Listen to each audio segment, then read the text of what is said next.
And now the graphics in this video need to be remade, but I just wanted to share something with you because some of you are checking your grades and no one has said anything yet, but there are some different numbers associated with the letter grades.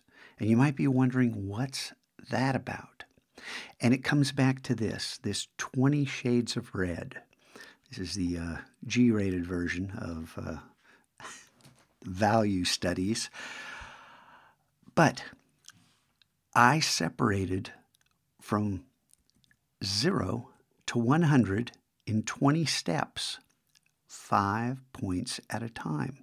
And I tried to come up with a fair way to score you, to give you better feedback.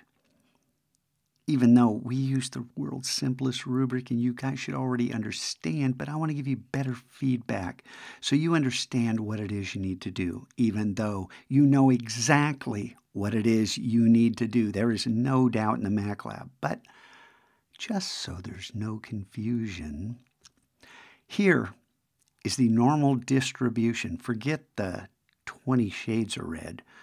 We got 5, and there they are.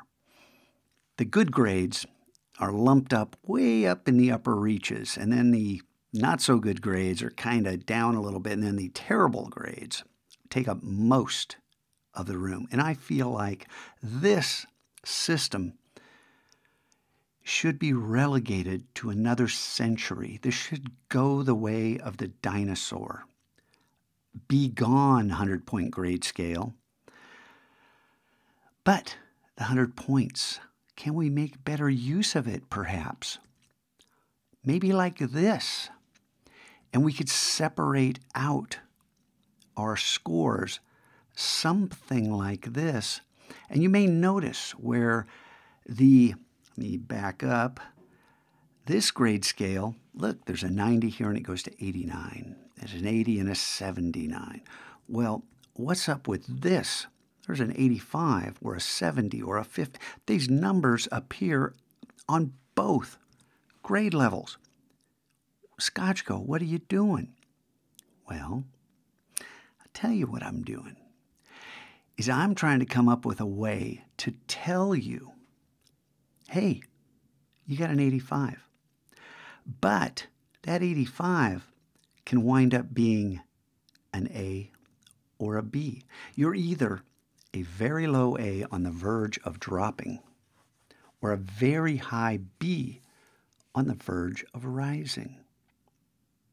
And you know, in the Mac Lab, these kind of distinctions, they're pretty easy to justify. You and I can sit down, we can look each other in the eye, and I can say, look at this rubric and tell me the truth. What's your grade? And you know you can't squirm your way out of this. This is ironclad, and we both know where you sit. But now, with this system, and yes, these graphics are crude and I need to rework it, and I'm kind of anxious to do so. With this system, you can get a score on your report card and see, oh my goodness, we had a couple 25s.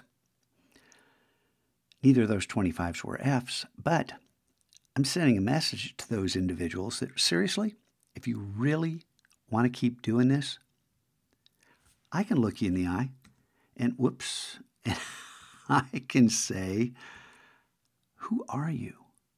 You're certainly not the kid who sat here at the beginning of the year, looked me in the eye and said, yes, I'll try. I'll give it my all. Because you're not doing anything.